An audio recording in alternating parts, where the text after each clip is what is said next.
大家好，我是472甲阳丙者。接下来我要进行我的期末学习报告。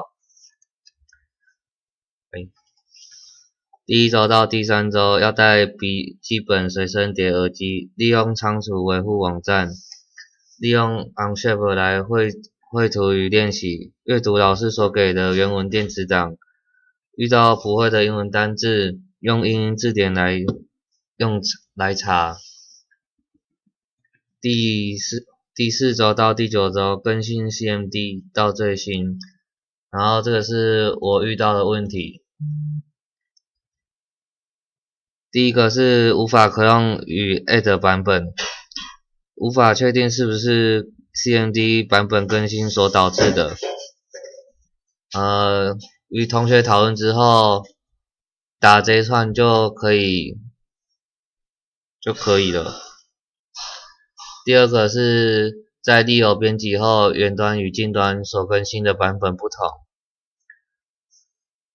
clone 一个新的与之前的版本有所冲突，利友所显示是新的，是之前旧的版本，而远端所显示的是新的 clone 的版本。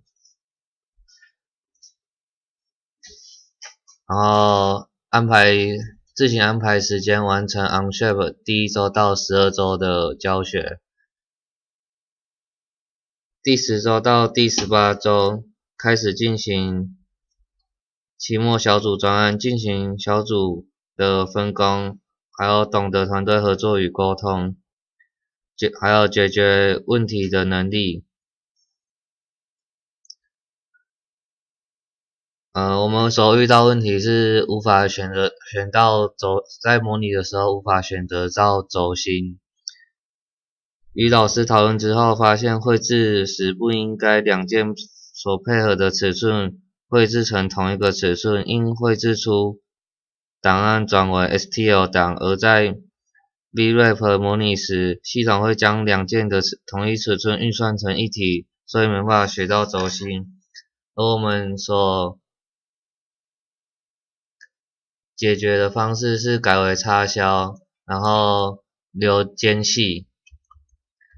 心得：经过这次的小组分工，我学习到团队合作的重要性。很多事情真的不能靠一个人独立完成，是需要大家一起思考与讨论的。不管是绘图、模拟还是团队沟通，我会把这次所学到经验铭记在心。以上是我个人期末学习报告，谢谢。